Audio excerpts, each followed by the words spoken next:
po ay lubos na nagagalak sampo ng aking mga kasamahan na mga opisyales at lahat ng mga miyembro at kasapi sa ating lunduyan na makita ang bawat isa na naririto ngayon sa nakapiling upang makadaupang palad at mag-isa sa kaganapang ito ng ating lunduyan. Ito ang ika-4 na taong anibersaryo ng Sentro Pagarian de Dios. Ito ay natatangi at masasabi kong makasaysayang ganap sa ating minamahal na lunduyan.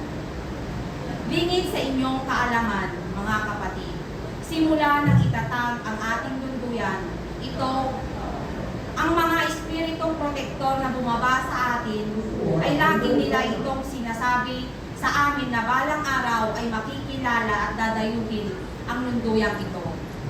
Lumipas ang mga araw, ang mga maraming bagyo at inulan kami ng mga pagsubok na gaya ng mga babala sa amin ng mga banal na espiritu na magpakatatag at magpatibay kung kaya't kailanman ay hindi kami sumuko at hindi kami nagpatalo sa hamon ng panahon. Bagkos ang mga pagsubok na ito ay dumaan sa amin na ginawa naming inspirasyon upang lalo pang magtumibay, magsumika para sa maikatatatag na pundasyon ng ating lunduyan. Hindi ko masasabi na kami ngayon ay matibay at matatag na, ngunit bilang namumuno sa lunduyang ito, hanggang nakikita kong lumalago ang buhay espiritu ng bawat isa at nararamdaman natin na kasama natin ang Panginoon sa ating paglakad at walang dahilan upang panghinaan tayo ng loob at manlupaypay sa ating pananampalataya.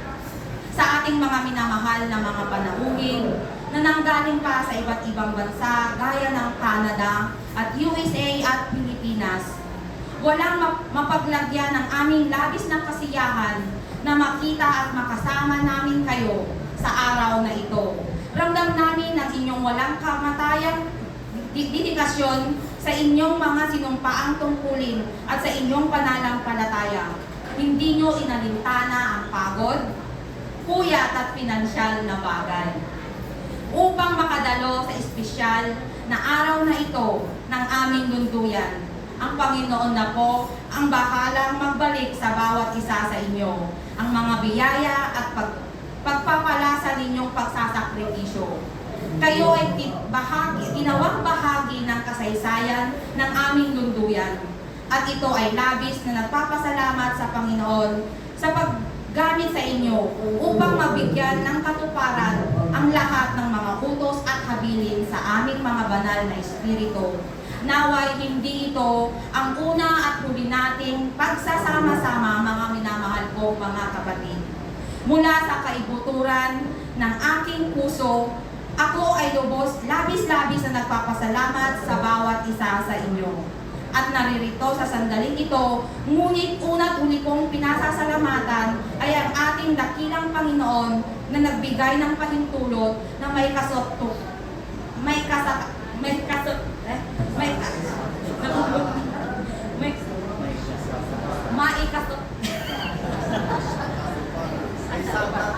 maisakatuparan upang mangyari ang kaganapang ito ng ika-4 na taong anibersaryo ng ating lunduyan.